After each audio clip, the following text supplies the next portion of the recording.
everybody, and welcome to Board Game Breakfast. Merry Christmas! It's Christmas Eve. If you're watching this today, I post it.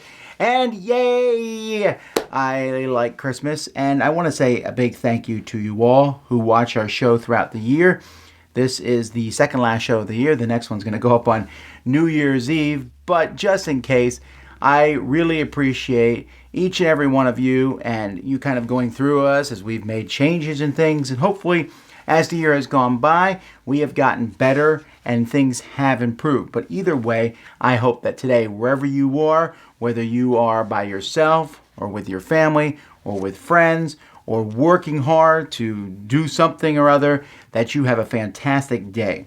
So it's Christmas time. What does that mean for the Dice Tower? Well, we'll still be continuing our end of the year coverage of 2018. There will be no videos tomorrow on Christmas Day, but you'll see some stuff today. I'll be back live later today. I'll be doing a Q&A and one of my top 10s of the year. So that'll be a little bit later on today. Both of those will be live, but as soon as those are done, I'm out because it's Christmas Eve.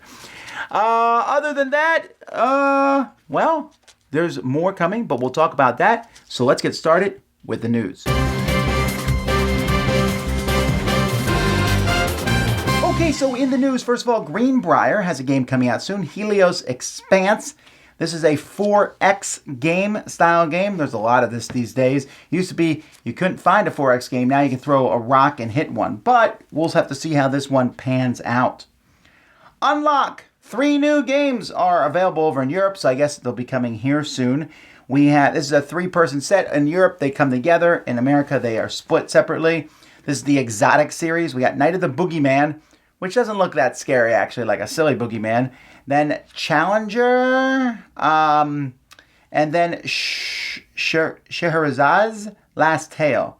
That's the lady who was telling the 1001 Tales of Arabian Nights to keep her life alive, and now she's run out of stories. So this is her last story. The Challenger one is one where you're like going through time and there's dinosaurs and what have you.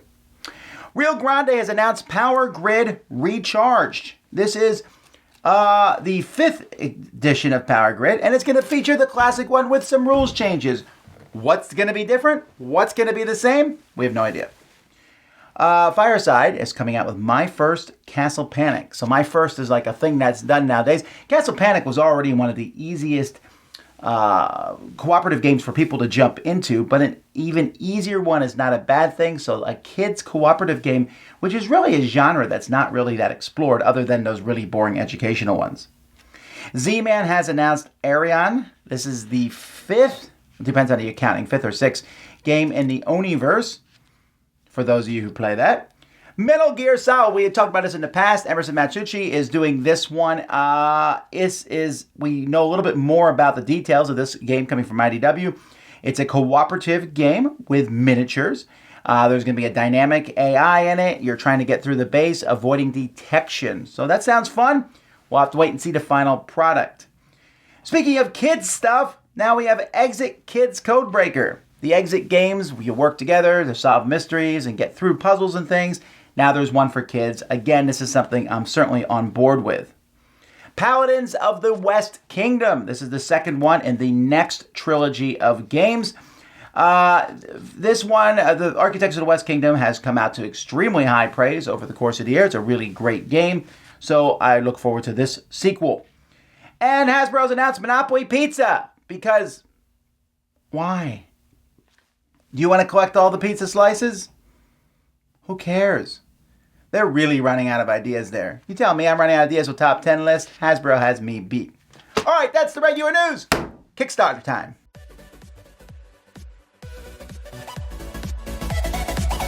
Hello, fellow gamers. The season is upon us, and if you're like me, you're up to your eyeballs in holiday cheer, but not to worry.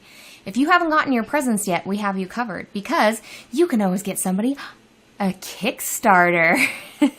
Granted, it won't be here on time, but you'll still be able to send them a little note that says, hey, I got you something and it's on the way in November of next year. So let's get started. Featured this week, we have Lunatrix Star Trackers. This is a game for 1 to 6 astronomers looking to make it to the moon by tracking planets along their geometric relation to Earth and looking at where they might appear in the sky for 30 to 60 minutes. Now, this is an amazingly heavy STEM game that starts at $45 and even features a real star map. They also have 2 expansions available: the Solar System, which challenges you to track the planet's transit, and the Lunar Lander, which mimics Apollo missions. Now, if space stuff just isn't your thing, then maybe we can keep your feet well grounded with Fences by Bearded Board Games. This is for 2 to 4 OCD-driven farmers trying to build pastures, meadows, and mud holes to keep their animals separated and accounted for, using neat little fence tiles and farmhouses for up to 40 minutes. Now, this game is highly reminiscent of Carcassonne, but is different in challenging you to assemble the fences to ensure all of your animals stay separated and can't party together in order to maximize your points. Now for reprints and expansions, we have Folded Space, which is this company's 3rd successful Kickstarter featuring organized inserts for your board games. Now, these babies are sold for about $12 a piece and are assembled much in the same way those expensive brands are. However, these ones are comprised of EvaCore, which is a printed laminated card, and EVA foam board. That makes these super lightweight, and they still pop out from little die-cut boards, and you can assemble them easily with PVA glue.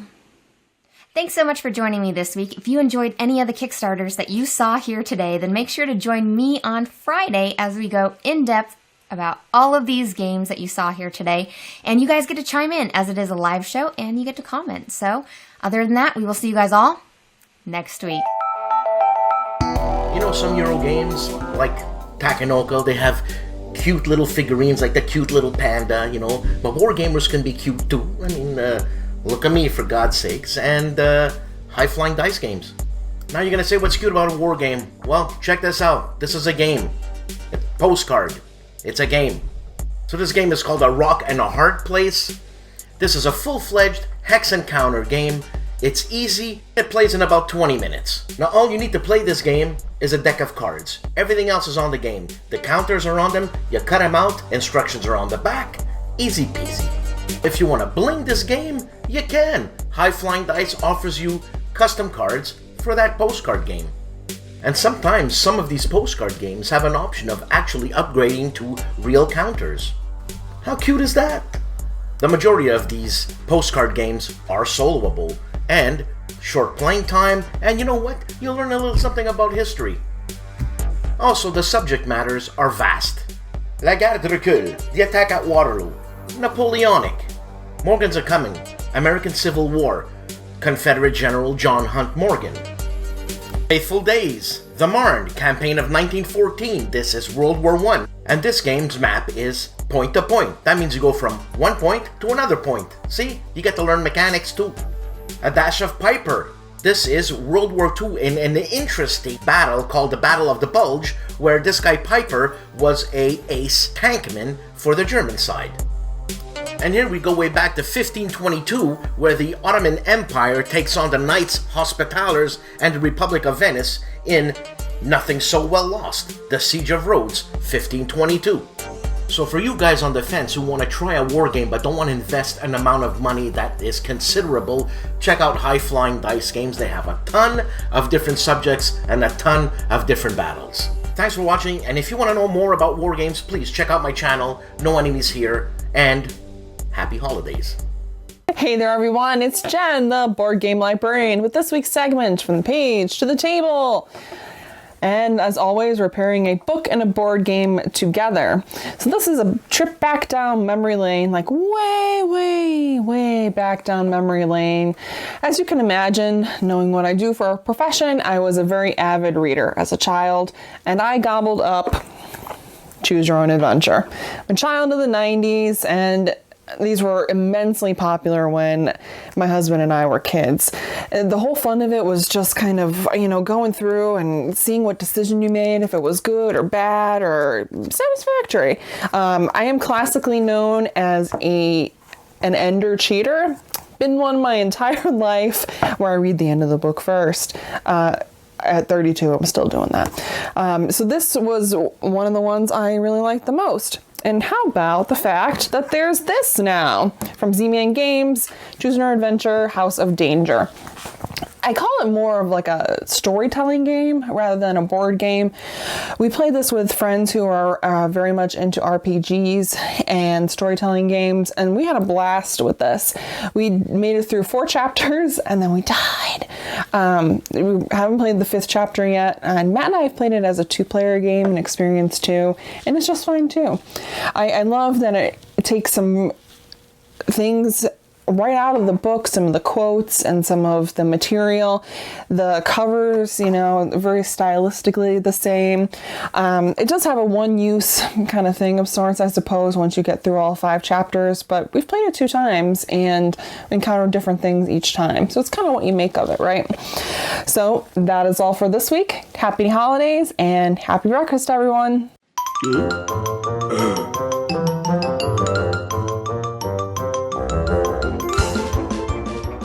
So what's coming out from the Dice Tower this week, other than an extremely high sense of fashion? My daughter's rolling her eyes. Okay, so we have, I will continue on my top 10 best of 2018 lists. We'll be talking about the best game productions, best art, most innovative games, best party games. I'll also be talking about the best-selling games from both October and November. And then a bunch of reviews: Trolls Fjord, Outback, Manitoba, Underwater Cities, Koi, Symphony, Gen 7, and more stuff is coming from the Dice Tower this week, so look forward to see all that. This week, also tomorrow, on Christmas Day, we'll be releasing our annual Best of 2018 podcast with me, Eric, Mandy, and Suzanne. We talk about our best top 10 games, our thoughts on the year as a whole, best experiences, and you can find all that at our podcast and all the other great podcasts from the Dice Tower Network on DicetowerNetwork.com. Two brothers set loose in a thrift store. This is Thrift Store Throwbacks. What's up, everybody? My name is Nick Murphy. I'm Mike Murphy. This is Thrift Store Throwbacks. And today we found a really, really great game So that's sick. short and simple enough that you're like, we can just play it for you on screen. So we got our down camera. We good to go. Let us go for it. Mike, explain some of the rules, okay? All right, so this is a cool game that has like a bunch of rules, but they're fully in a different language, and also I don't know if there are rules. Yes. So we're just going to tell you what we think the game is. So you have all of these really cool things that can actually just kind of roll around. It's super cool. So this is like a BattleBots game where you're going to try to flick and knock people around. And it's awesome. Now, if you knock yourself over, you actually have these like clamps of truth here that you have to use to pick yourself up. And then I do, at that time, lose the first player marker, which is also from the Are You Smarter Than a Fifth Grader game. So now Nick gets that. But it's also a real-time game. You also have these unmanned wheelies that are kind of like one-time use. And if you get this person here in the middle and you get them knocked over, then you get to collect them, and you also get to activate slammers. Now these slammers here, what you can start doing is going BAM! And trying to slam people. Boom! And trying to slam people. Let me check the rules on that. Did we mess that up? Box, right? I thought we messed that up, didn't we?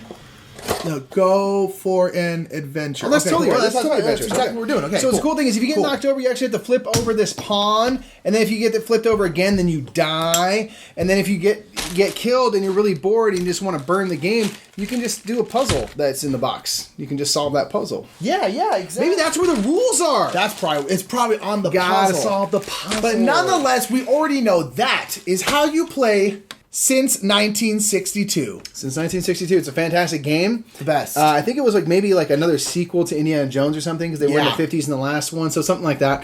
But it's very thematic.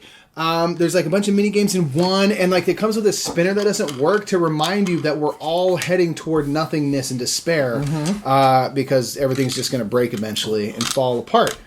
So that's cool. Anyway, folks, for more silliness, you can check out us, the Brothers Murph, right here on YouTube at the Brothers Murph. That's where you can go. We have all fun, nice new top 10s all the time. You can always go for an adventure with us any old time of the year. Indeed. So until next time, we'll see you Anywhere where this game exists, because it seems like fun. It seems like a great time. Look at these wheelies. Whee!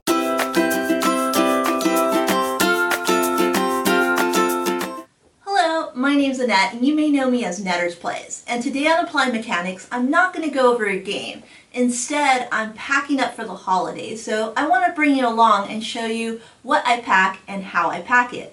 So these are the 4 games that I always take with me whenever I visit family. Herbaceous and Colorado are set collection games.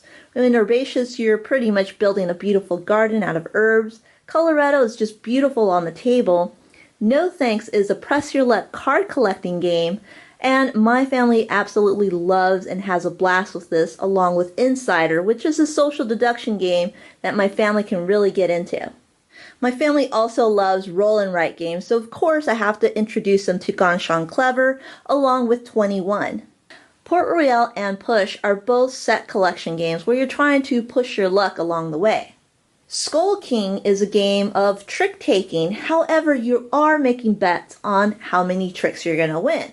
I really want to introduce my family to the Mine since we're all familiar with each other, and of course I have to bring them games all about birds like pajaracos, songbirds, and beatmats. And here are all the small box games together, however I'll transport them in an easier way. So this is my quiver, and I can easily travel with all of those games in one small case. In the top section I placed all of my rules in case I forget them. I always add in laminated sheets for those roll and writes, and then I can easily section off the different games in my case. So just to be clear, this is not a paid promotion for Quiver. I mean, it has been handy and I have used it a lot these past couple of years, and I do want to say that I think it's a really great product. However, the main focus of this video is just to showcase the different types of games that I bring over whenever I spend time with my family. I try to bring them games that are easy to introduce and quick to play. A lot of filler type of games. Well, let me know what type of games you're planning to take to your friends and family for the holidays. Always leave a comment below, and thank you so much for watching, and have a happy holiday. We'll see you next time. Bye. Randy and Ellen, we game together. It's your turn.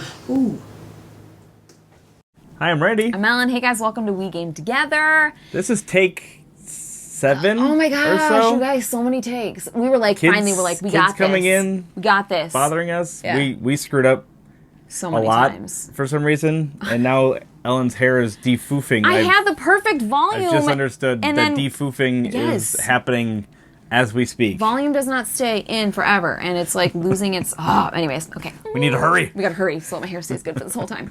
We're talking about a game that was put out by Cabin 21 Games. A buddy of ours sent it to us to try, and it is called Solo Una. You're not getting me into saying this at the same time. It's just never gonna I'm happen. trying to do that, but fine. Say it. You can say it because I keep Solo screwing it up anyway. Una Noche. Solo Una Noche, and One I night practiced only. that so many times to get it right. It's a tongue twister. It is a card game. It's like a card battling game, I Card guess. battling game. But it's a wrestling theme, Yeah. with the luchador themed wrestling with the mask and all that. And it's you have like 2 different decks of cards. Everybody has a somewhat unique deck. Yeah. And then as you're battling back and forth, you can combo moves and do more damage. Mm-hmm. Once you get down to a certain amount of damage, then you can try to pin and submit people. One of them being by playing rock paper scissors and winning 2 times before Yeah. everybody wins At the one. end, it was like, okay, I'm gonna do this, and all of a sudden he goes, okay, now we gotta play rock paper scissors. And I'm like, say what now? We have to do what? Well, it was fun though because that's the spirit of the game. Yeah, it's just a kind of fun, light a game. silly, fun, light game. It's a fun, light game. It really kind of scratches the same itch for me, at least, as like King of Tokyo. They're vastly different games, really. As Yeah. there's no dice in this one, but Okay, I can get on board It kind with of gives that. me the same thing. It's like you're trying to beat each other. You can either beat them by a submission, or you can beat them by just kind of a knockout by getting all their health down. You can regain health in that. So it's kind of got some of the same. And your characters feels to have me. like special like moves that they can do. Yeah, as you're going along, you you can can collect combo special moves and stuff. And then you can string matches together and add in the Yes, the bonus bonus cards that, Yeah. that really make your character more unique and, Yeah. and So how you like when to we play. first sat down to play through it, I was kind of like, this is okay. It's cute. It's fine. But by the end, I was like, I see. Yeah. Okay. And it was really Yeah. fun. It's a light game. I'm not saying this is like Scythe number 2 at all. It's very light. But I think my kids would love it. Our kids even. I think so. And Because they have we like a have. there's 2 players, 3 players, or 4 players, or 2 and 4. 2 through 4. 2 through 4. But yeah, they have like a tag team that we haven't tried that Yeah. yet, but we'd really want to try it with our kids and see if they'd They like it. will love it. I It think says they the would. word like fart in there somewhere. It's like donkey fart or something. Yeah, And so so based on that alone, Farts are funny. I know that they'll love it. I mean, farts are funny to anybody, They are. but kids especially. Yeah. So anyways, Solo Una Noche. Nailed it. Stay tuned for the picture of the day. Picture of the day, and we're on Instagram Yeah, now. oh yeah, that's right. We're on Instagram. So I'm posting We have some followers, which is cool. which is kind of sweet. We have a YouTube channel that has Like two virtually things nothing on it. We but want to do more, guys. Okay. We're adding Trying. to that, so Yeah. don't worry. Coming soon. Bye. Bye.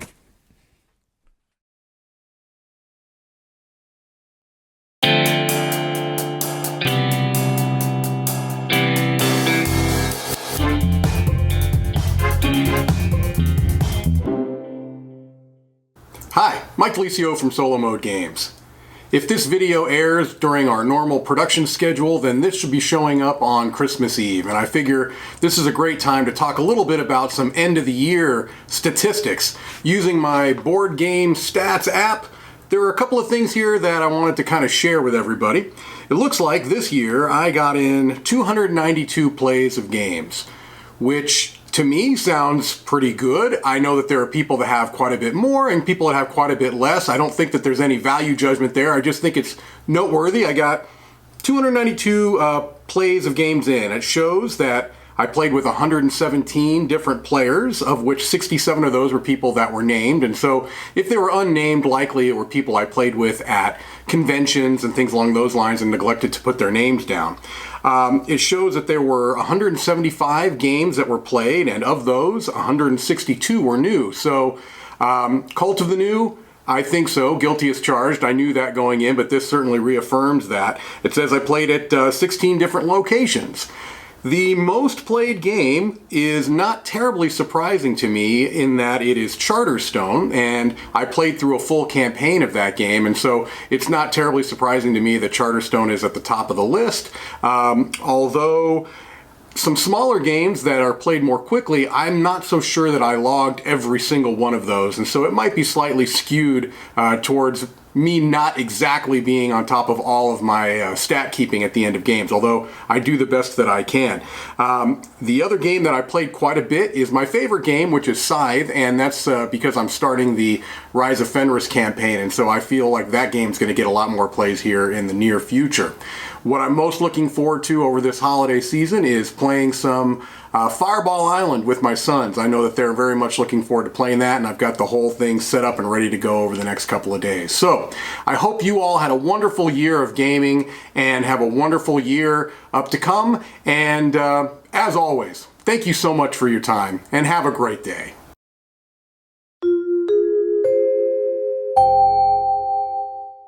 Hey everybody, it's Christina from Girls Game Shelf. I'm back, as per my usual 2-month segment slot here on Board Game Breakfast. I'm back with a broken toe, so I'm filming from the comfort of my room. So today, I'm gonna share with you the games that I'm playing. I'm just focusing on solo games, because I want games that are gonna lift up my spirits, and I also want to be alone, because I'm grumpy. Because I have a broken toe. I've picked 3 particular kinds of games that I like to play when I'm feeling grumpy. So first, I'm going for my written games, which I think I've talked to you guys before about. Captive, I've definitely done before, but when I did it last time, I didn't go all the way to the beginning of the story when I messed up like you're supposed to. Instead, I just went back a few pages and tried from there because I was really anxious to save the girl. So this time I want to try and win it legitimately. This is from Van Ryder Games, and they have a couple other books like this out that I am really interested in getting. I'm also gonna go back to Journal 29, which I got really frustrated with last time because I got stuck on one of the riddles, so I just put it down. So this time I'm gonna try and do it right. And then when I get really frustrated with those games, because I know I will, I'm gonna go for number 9, because it's a tile laying game. Now, tile laying games are some of my favorites because I just zen out with tile laying games. So this may be a personal preference, but whenever you're feeling grumpy, go for something that zens you out. Number 9 is great because you don't really lose when you play it. Well, you could lose, I guess, but I don't plan on losing today. Finally, when you're feeling grumpy, I like to dig into something new, maybe because it makes me feel like I'm being productive and like working those brain muscles a bit. So today, I'm gonna play something that's new to me, and that's La Granja No Siesta, which was given to me by a friend. Thank you, friend! And recommended by someone you might know named Matthew Jude, who really likes La Granja. So I'm gonna try the dice game version of that and give it a whirl. So what do you play when you're feeling grumpy or you're bedridden? What are your go-to games? And if you have any, please let me know because I could use the suggestions as always. So you guys have a great breakfast and I'll see you next time. Bye. All right, so each year I make predictions about that year. So this time I'll be making 10 predictions in no particular order for 2019.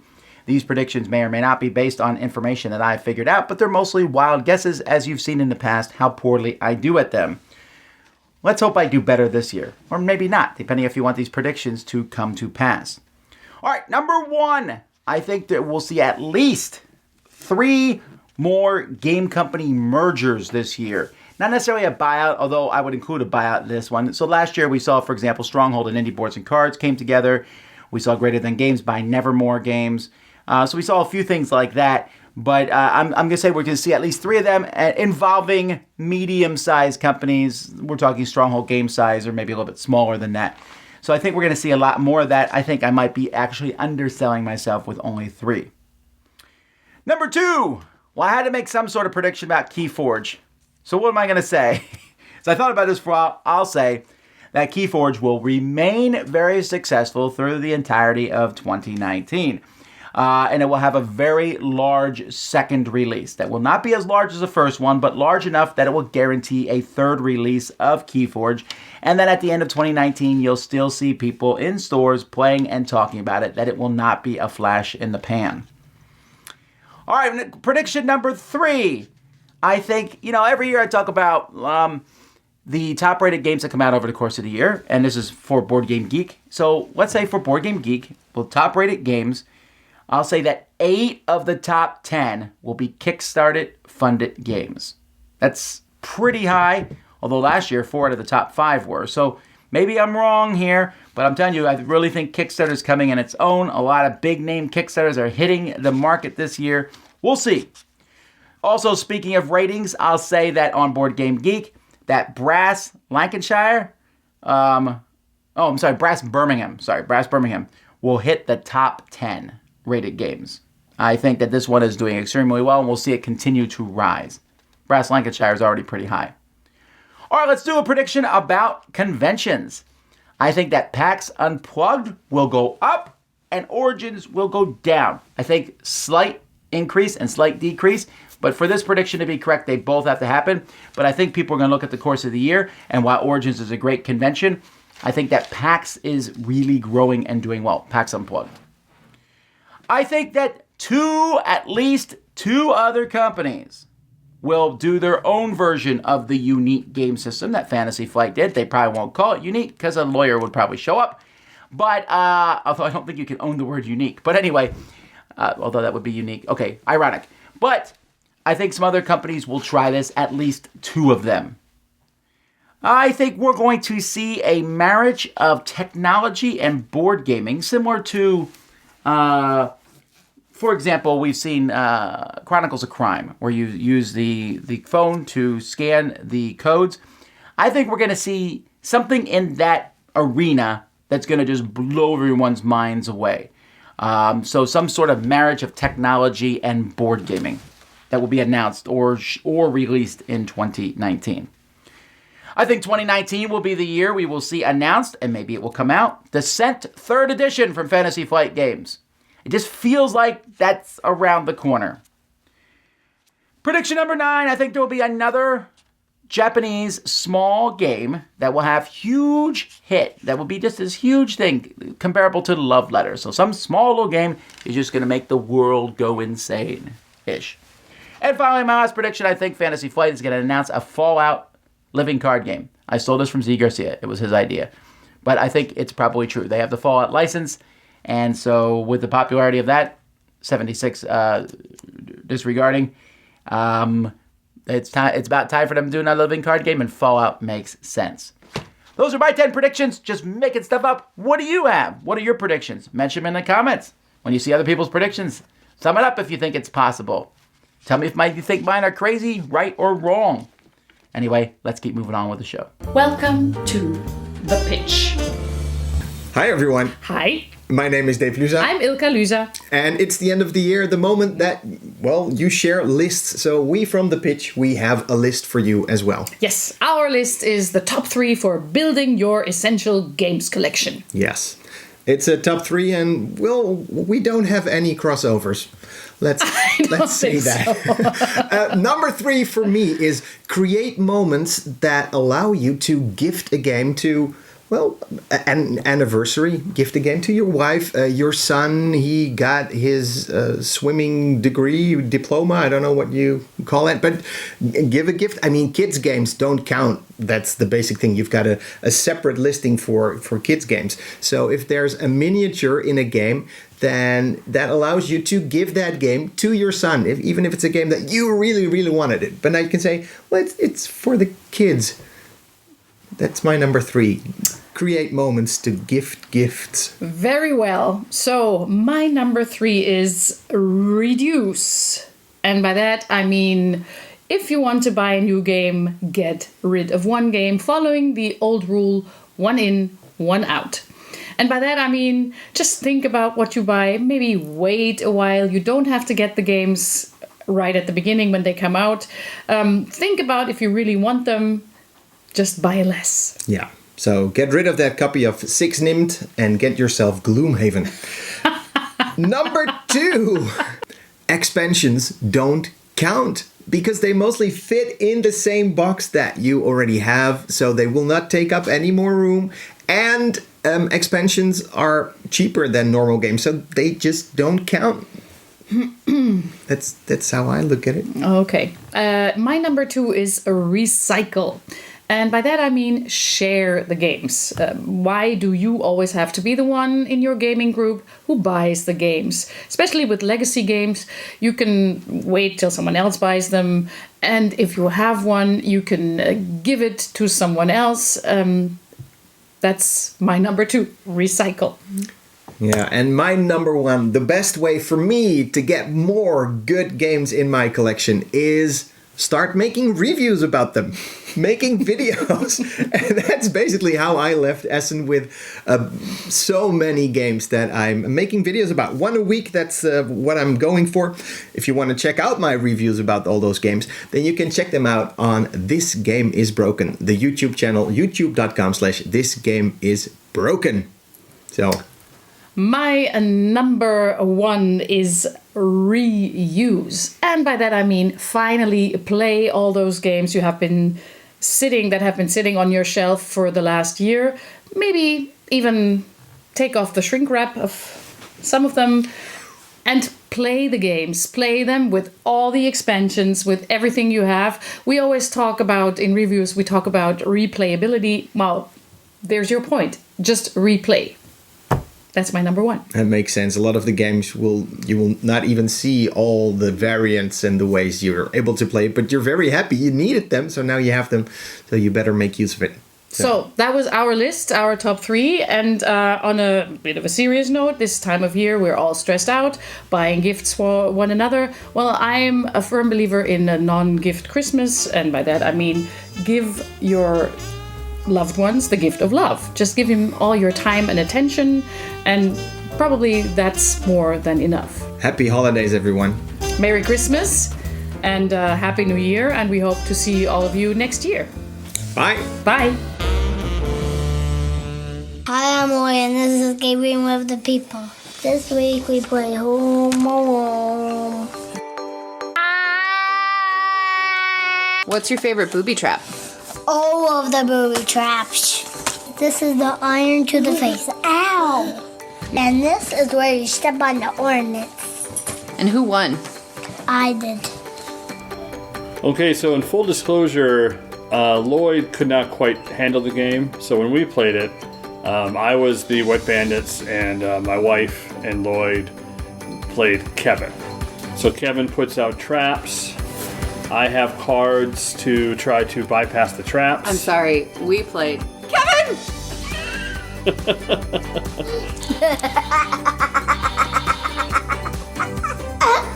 But there's a fun kind of bluffing mechanic because you can put any number of traps down from 0 up to, well, you can put your whole hand of traps down. But, so you don't know, is that thing really valuable? Because there's 3 different loots and you don't know which one's the valuable one. So there's a little bit of strategery. I think the real question here is, are you Harry or are you Marv? Wow. Walter, do you like this game? I'm giving it that. I beat the wet bandit. This has been Gaming with Other People. Bye. Merry Christmas, you filthy animal, and Happy New Year.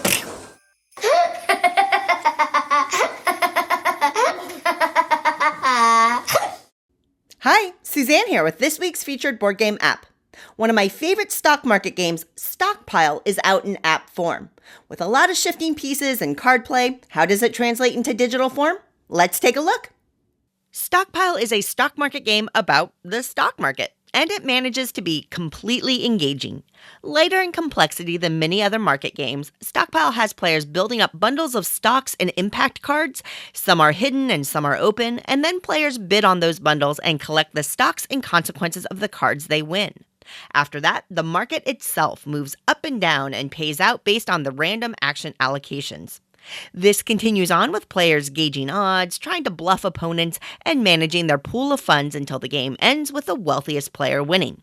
The game plays surprisingly quickly and is interactive and rewarding to play. As usual with Digidiced, the Stockpile app features are strong. The interactive tutorial will help you learn the gameplay and the interface, which is especially important in this game because of the architecture trade-offs that they had to make to get all the game information on the screen.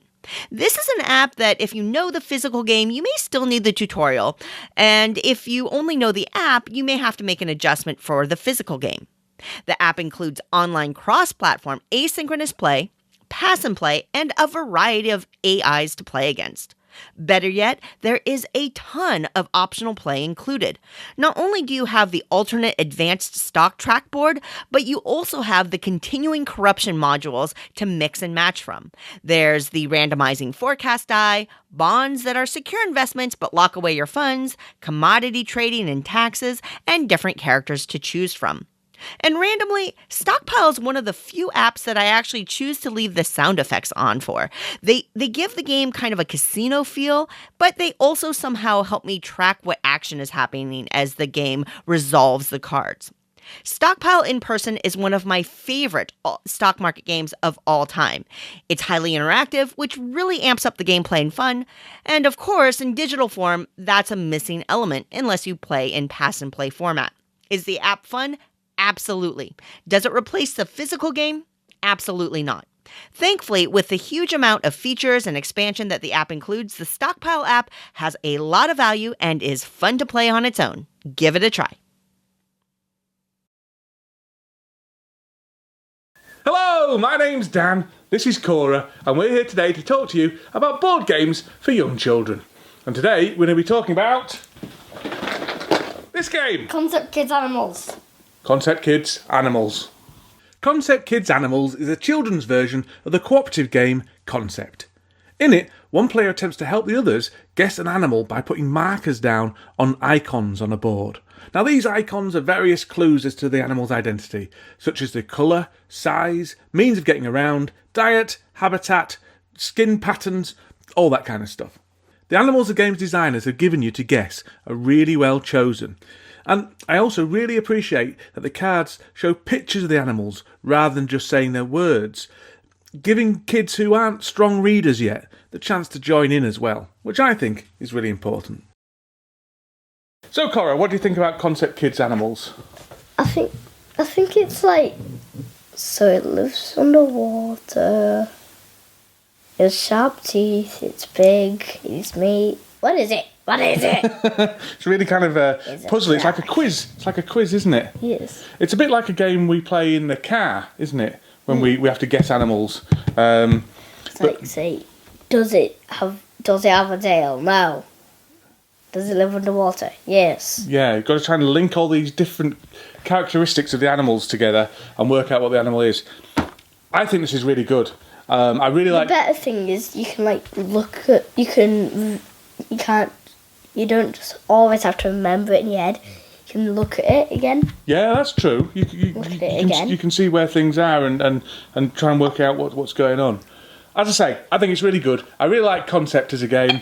I think this is a fantastic addition that allows kids to play as well. I give it. I think it should have another version as well.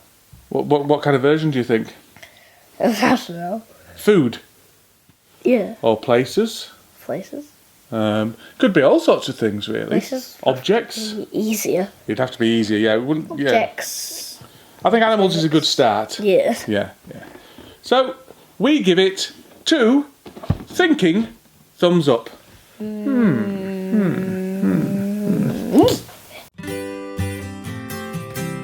Anomia, the little game with a silly name. But inside this box, there's a fantastic party game where you're trying to say related words to cards that are in front of you that change when you draw different cards. Look up, if you don't know Anomia, I highly recommend it, first and foremost. But other than cards, inside this box, there's also chaos and laughter and good times. You wouldn't think it because the box itself is dreadful. But Anomia is actually quite special to me because even though I'm not the greatest board game evangelist, every year at Christmas and at New Year's when I'm forced to spend time with my family, but at Christmas I do try and play a few games, if nothing else but to pass the time. And I've tried lots of games with my family, but no game's ever worked as well as Anomia. But this isn't an advert for Anomia. Even though I think Anomia is a great game, there are lots of great games. The point I'm trying to make, really, I guess, is that there is a game for everyone. And it took me a long time to work out what that game was for my family. It turned out to be Anomia. Wish I'd have known that to start off with. But you can always try, because you never know. Eventually, they're bound to like one game. Your family aren't going to like most games, most likely, but they will like one. And for me, that's Anomia. And I'll see you next week. Bye.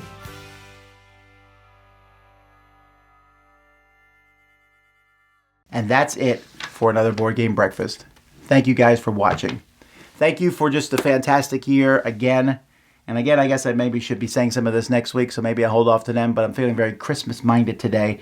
But you guys have been a fantastic audience. Board Game Breakfast, now so many shows that are into it. It's been going for several years. I have a great group of contributors, and there's going to be some interesting changes that I think you will enjoy to Board Game Breakfast that are coming, and we'll be announcing those in a few weeks. But it's all positive. If you like the show, don't worry. It's going to get even better. Until next time, I'm Tom Vassell, and you've been watching The Dice Tower, Board Game Breakfast. Thanks for watching Board Game Breakfast. Tune in each week for your daily dose of gaming goodness with Tom Vassell and all the gang. Until next time, I'm Eric Summerer, and you've been watching Board Game Breakfast, a Dice Tower production, sponsored by Cool Stuff Inc., an amazing place to buy board games. Cool stuff in stock at CoolStuffInc.com.